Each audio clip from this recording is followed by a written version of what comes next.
Ini adalah This is the Real Cryptomology episode yang kelima. Stay tune.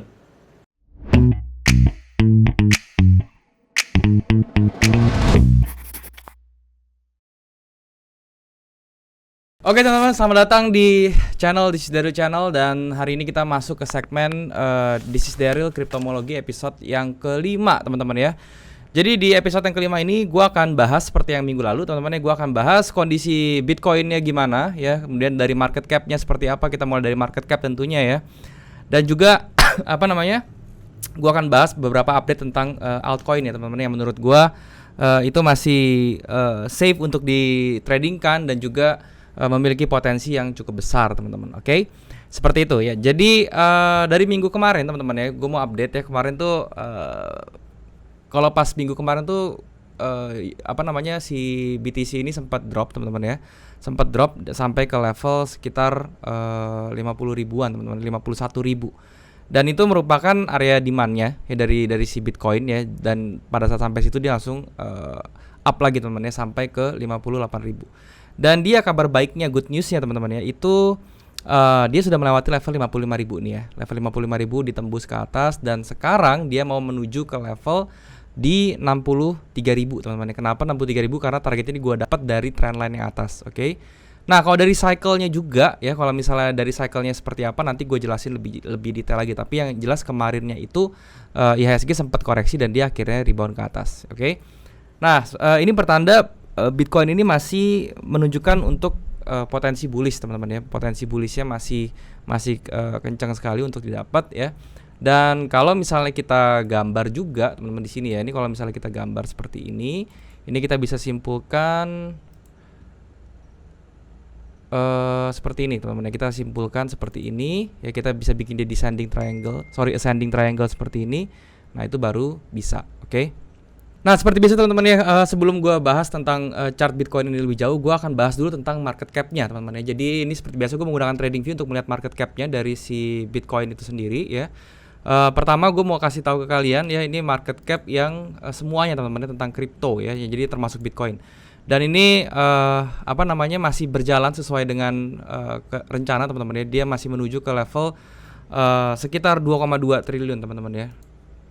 Nah, 2,2 triliun dolar di sebelah sini.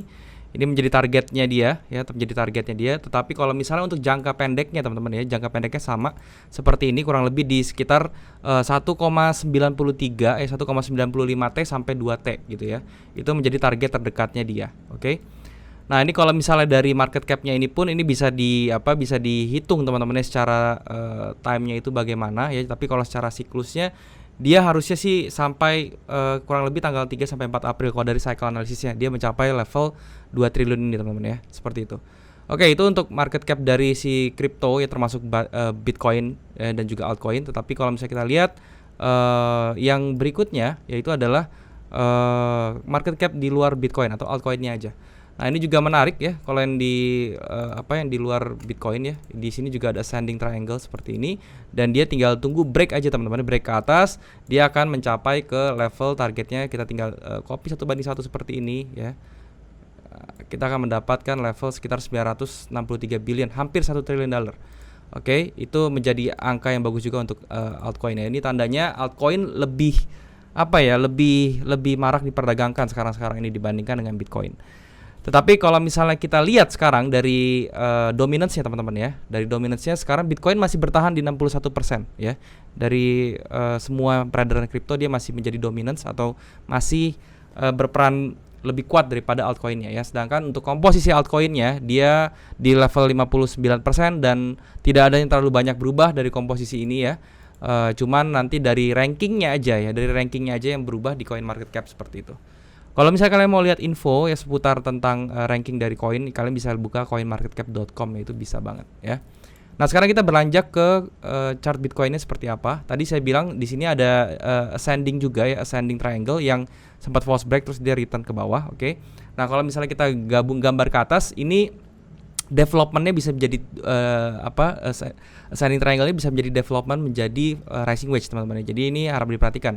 Jadi kalau misalnya dia sampai sini mantul ke bawah ya, koreksi lagi sampai ke bawah sini, dia kemungkinan besar jadi rising wedge dan dia akan gagal. Tetapi kalau dia break ke atas seperti ini teman-teman, dan dia akhirnya bisa break di level 63.000 dan menuju langsung ke 68.000, berarti ascending triangle-nya yang jalan. Oke, karena targetnya itu seperti ini. Kalau misalnya kita ambil ya high ke low-nya, kita bisa entry seperti ini bahkan bisa sampai ke level 74.000 ya. Jadi kalau misalnya dia sampai close di atas 65 ribuan, target dia langsung ke 68.000 kemudian ke 74.000. Itu untuk Bitcoinnya. Dan menurut chartnya ya, menurut grafiknya pun ini masih sangat-sangat mungkin untuk didapatkan teman-teman ya, untuk target si 74.000 ya. Jadi kita tinggal tunggu aja berapa atau kapan dia bisa mencapai the next high-nya gitu ya. Kalau misalnya kita lihat, kita hitung secara cycle analisisnya teman-teman ya, itu dia kurang lebih ya, dia bisa mencapai di terdekatnya dulu di 63.000 nih teman-teman. 63.000 itu adalah di tanggal 3 sampai 4 April. Oke. 3 sampai 4 April di sini ya. Jadi masih ada berapa nih ya? 1 2 3 4 5, sekitar 5 hari lagi dari sekarang. Itu kita harap dia bisa mencapai level minimal ke 63.900 atau ke 64.000 teman-teman. Itu untuk si Bitcoin US dollarnya. Oke, seperti itu. Itu untuk Bitcoinnya. Dan sekarang gue mau kasih tahu ke kalian update altcoin yang menurut gue oke untuk kalian lihat ya. Kita akan update dari BNB dulu pertama teman-teman ya. BNB USDT ya, kita lihat dulu. Nah ini teman-teman, ini menarik sekali BNB ya. Kalau misalnya kita perhatikan ya, ini juga ada satu pola seperti ini ya. Ini kita bisa bilang ini adalah sebuah bullish pennant teman-teman ya. Jadi dia geraknya itu seperti segitiga gini menyempit ya, dan dia tinggal tunggu break aja ke atas ya. Untuk targetnya yang terdekat itu ada di level 315 ya, seperti sini. Ini target pertamanya untuk BNB, dan target keduanya itu kalian bisa incer di high-nya dia teman-teman di sini ya, di 350-an, atau bahkan kalian bisa 1:1 seperti ini ya. Kalian dari sini ke sini ya. Kemudian kalian bisa copy paste 1:1 ke sini. Ya, jadi ini jadi target finalnya ya untuk si pennant dia di 416. Itu untuk si BNB. Jadi kalau misalnya buat kalian yang baru beli BNB itu bagus teman-temannya. Kenapa? Karena kemungkinan kayaknya dia bakal mulai untuk dipump atau bergerak ke atas. Ya, itu untuk BNB-nya. Berikutnya ada Cardano, teman-teman ya. Cardano. Ya, ini teman-teman ya, untuk Cardano ya. Cardano ini juga masih berada di dalam range-nya teman-teman ya, berada di dalam range bullish-nya. Tetapi kalau misalnya dari chart-nya dia agak sedikit sideways ya. Dan sideways-nya itu dia memiliki support teman-temannya di level 1.05 ya di US dollar.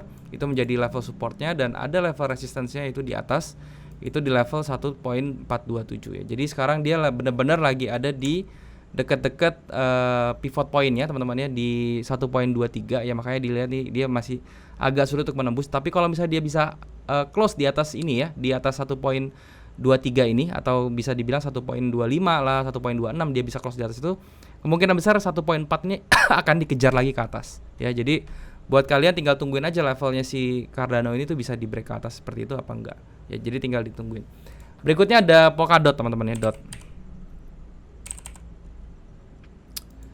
Nah untuk DOT ini sendiri ya, dia sebenarnya kemarin sudah break ke bawah, dan dia sekarang lagi mau retrace ke atas lagi, mau up lagi ke atas. Cuman yang perlu diperhatikan adalah level ini teman-teman ya, ini level di level 35.8 ya. Ini menjadi level resistennya dia sekarang.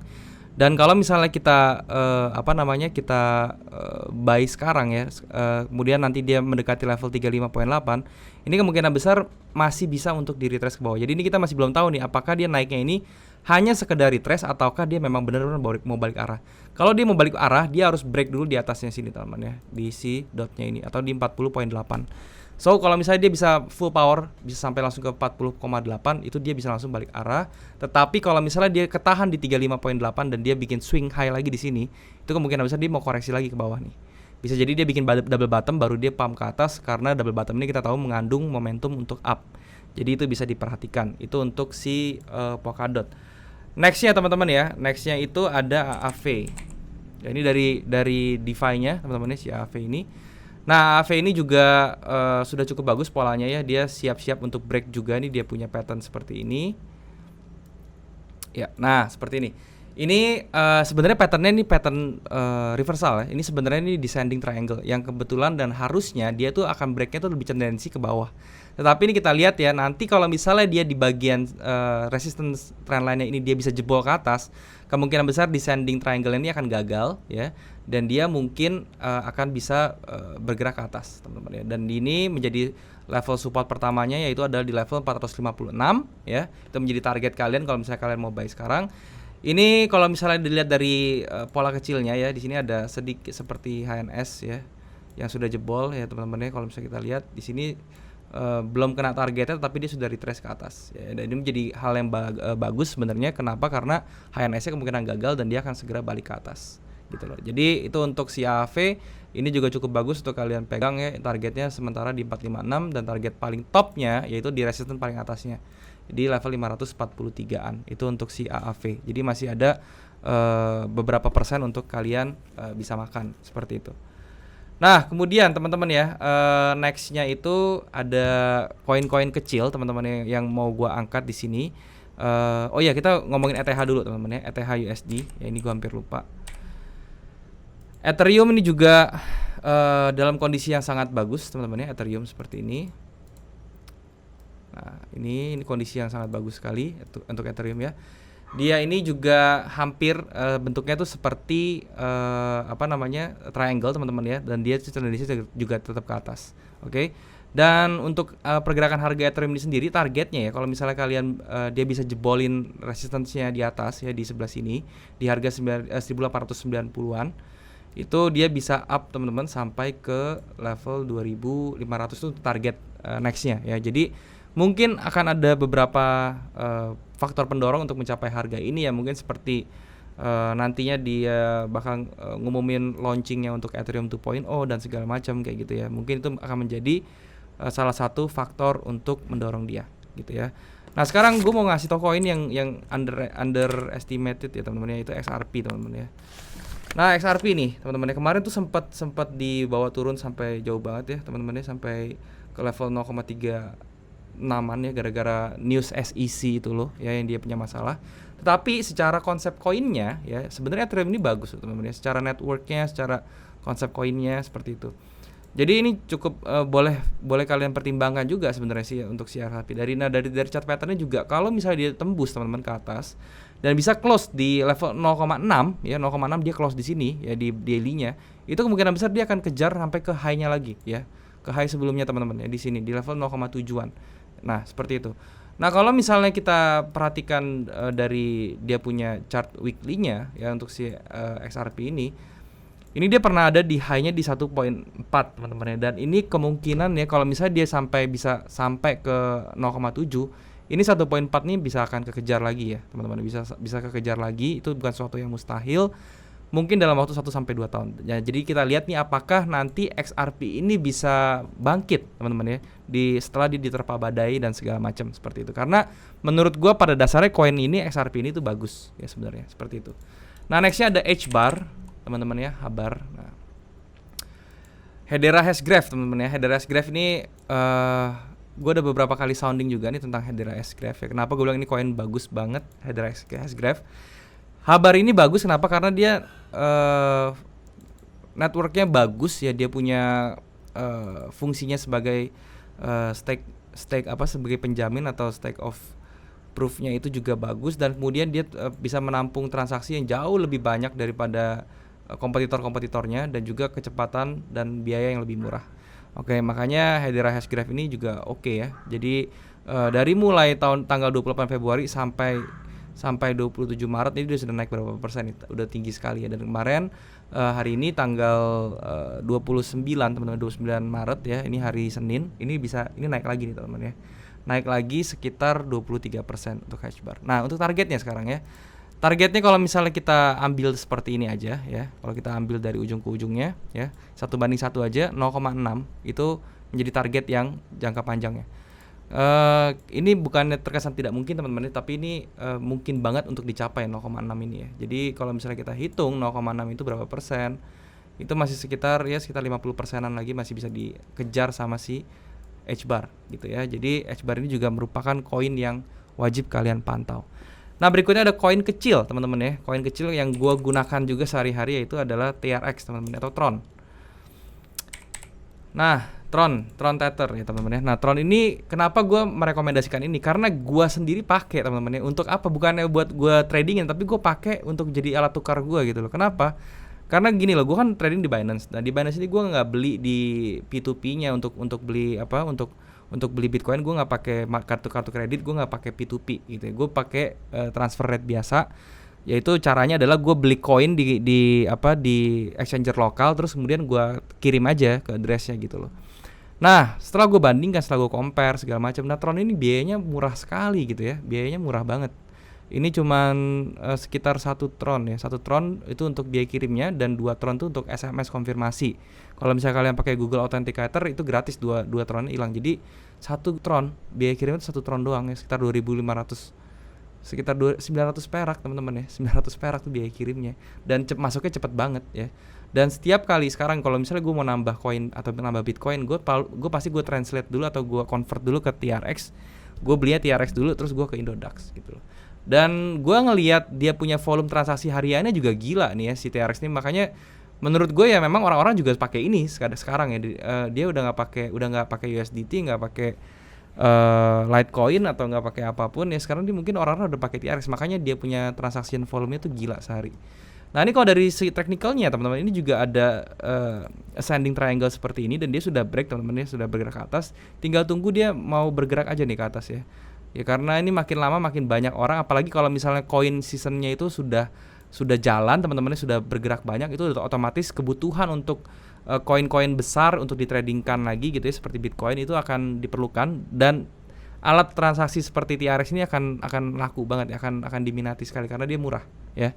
Nah, ini targetnya sampai 0,08377 teman-teman ya, itu targetnya si TRX. Kalau misalnya kita beli sekarang itu masih sekitar 30%.